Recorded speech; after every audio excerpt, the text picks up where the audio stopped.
constitucionalismo latinoamericano es una disciplina que se enfoca en el estudio de las constituciones que se han ido adoptando en América Latina a lo largo de la historia y pretende reflexionar, entiendo, críticamente sobre el contenido de ellas y cómo se ha llegado a ellas y qué es lo que ellas tienen de interesante y qué es lo que tienen de problemático. Yo distinguiría 4 etapas fundamentales en el desarrollo de ese constitucionalismo. Una primera etapa más experimental en los primeros años desde la independencia, desde 1810 hasta mediados del siglo XIX, en donde se ensayaron fórmulas distintas vinculadas con los desarrollos que había en Europa, en Francia en particular, desarrollos que tenían que ver con Estados Unidos y lo que yo llamaría una tradición más vinculada con el liberalismo, y desarrollos que tenían que ver con la tradición hispánica, que era la que más había impactado durante el periodo de la colonia, obviamente. Yo diría una segunda etapa que tal vez sea la más importante de todas, es la que se da entre mediados del siglo XIX y fines del siglo XIX, que yo la llamo la etapa fundacional. La organización institucional que hoy tenemos, cómo pensamos el presidencialismo, cómo pensamos la división de poderes, cómo pensamos la relación entre las distintas ramas de gobierno, deriva de aquella etapa desde mediados del siglo XIX, fines del siglo XIX, que es la etapa del elitismo latinoamericano, la etapa de gobiernos autoritarios que se van convirtiendo en gobiernos cada vez más autoritarios hacia el fin del siglo XX. En el siglo XX, al comienzo del siglo XX,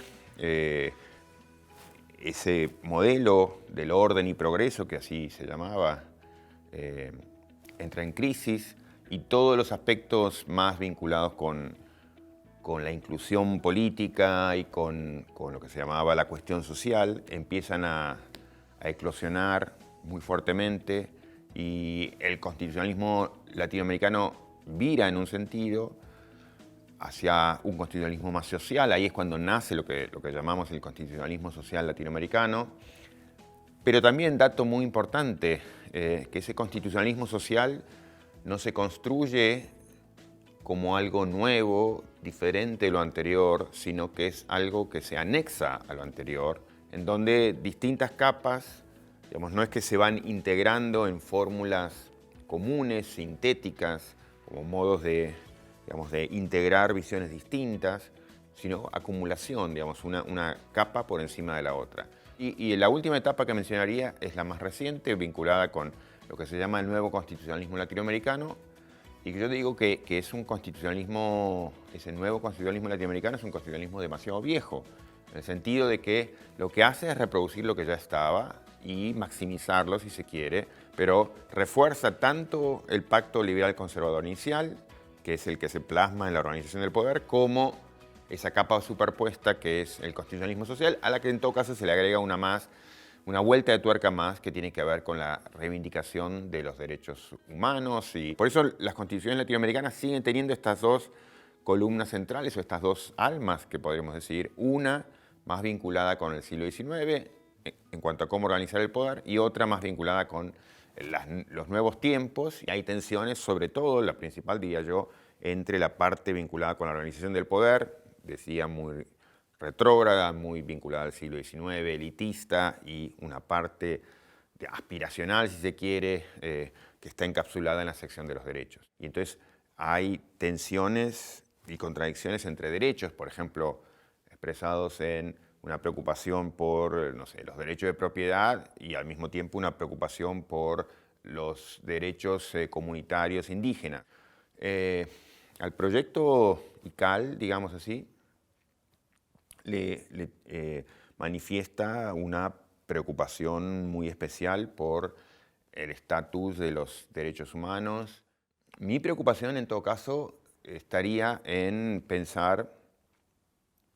de qué modo es que el constitucionalismo tal como lo tenemos nos ayuda y de qué modo obstaculiza estas preocupaciones que ICAL, por ejemplo, subraya. Y yo creo que el constitucionalismo que tenemos en buena medida obstaculiza el trabajo en pos de los derechos humanos,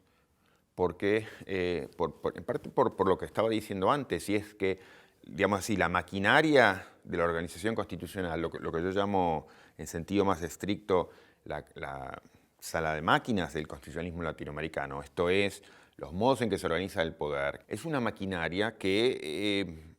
está en un cuarto, digamos, este cuarto de máquinas muy cerrado, que se ha mantenido impermeable a los desarrollos que han ido ocurriendo con el tiempo. Yo creo que proyectos como el del ICAL, que miran con enorme atención lo que ocurre en materia de derechos, que manifiestan una enorme preocupación y una legítima preocupación por desarrollar la cuestión de los derechos, se encuentra con este grave problema, y es que la vieja maquinaria que está en los hechos a cargo de la aplicación e interpretación de esos derechos es una maquinaria que está moldeada de acuerdo a aquellas viejas fórmulas del siglo XIX, y eso genera enormes problemas. Doy dos casos recientes de esos problemas. Uno es cómo los derechos indígenas en su versión más interesante, que es la expresada en constituciones como la de Ecuador y Bolivia recientes, en los derechos de la naturaleza y el summa causae, cómo han sido interpretados en la práctica. Han interpretado esa parte, si se quiere, aspiracional progresista de los derechos, lo han interpretado del modo más regresivo posible, como compatible con la explotación extractivista de recursos naturales en zonas indígenas, digamos, hiperprotegidas. Y ese tipo de resultados, yo diría, no es azaroso, sino que es producto de lo que hemos creado constitucionalmente, que es que digamos, el presidente, en acuerdo con digamos, unas ramas políticas que están muy vinculadas con él y con tribunales que tiene bajo su control, son los que terminan teniendo la última palabra respecto de todo lo interesante que colocamos a nivel de derechos. Entonces, a mí me preocupa un poco esto, cómo el aparato institucional que tenemos, y en particular el entramado, digamos, de la organización del poder, está preparado para bloquear los desarrollos interesantes que hemos expresado en materia de derechos. A nivel internacional, ese riesgo también existe, y ahí también tenemos reproducido esa posibilidad de riesgo. ¿Por qué? Bueno, porque un grupo de personas sobre los cuales la ciudadanía no tiene control efectivo ni en cuanto a cómo son nombrados, ni en cuanto a cómo son removidos, ni en cuanto a cómo desafiar lo que hacen día a día, está en el control último de lo que nuestras constituciones expresan en las partes más progresistas de la Constitución vinculada con los derechos. No tengo que pensar al constitucionalismo de acuerdo a si los resultados efectivos están, digamos, de acuerdo con lo que yo pienso y quiero, sino si el procedimiento que tenemos instalado es un procedimiento que me garantiza en el mediano o largo plazo decisiones que tengan que ver con las convicciones profundas de la ciudadanía. Y yo creo que no, y que por lo tanto, digamos, si yo tuviera que resumir en una frase qué es lo que quiero de los desarrollos futuros del constitucionalismo latinoamericano, es que las aspiraciones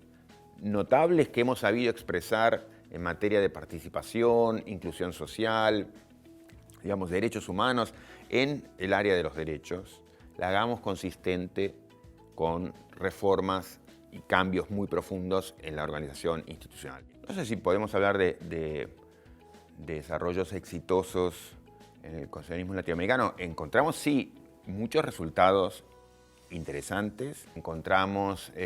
cortes como la Corte Constitucional colombiana, que produjo, sobre todo en sus primeros tiempos, muchas decisiones con las que podemos estar de acuerdo en lo sustantivo, y podemos pensar en la Sala 4 constitucional en Costa Rica, que también ha producido decisiones muy interesantes. Pero otra vez, yo creo que no se trata de decir estoy de acuerdo con estas sentencias que viene produciendo esta Corte o este tribunal hoy,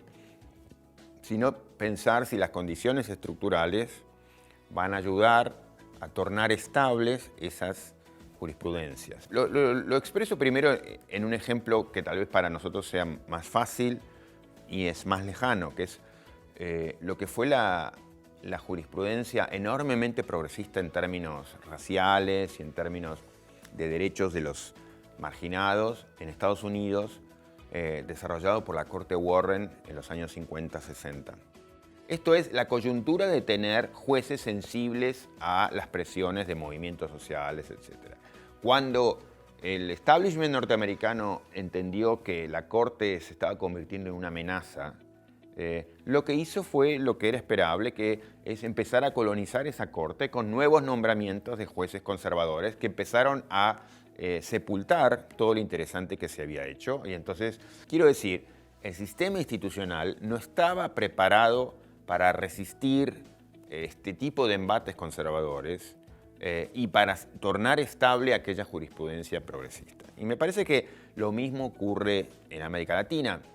Si uno piensa en el diseño de la Corte Constitucional colombiana, yo creo que trata de remediar algunos de los problemas que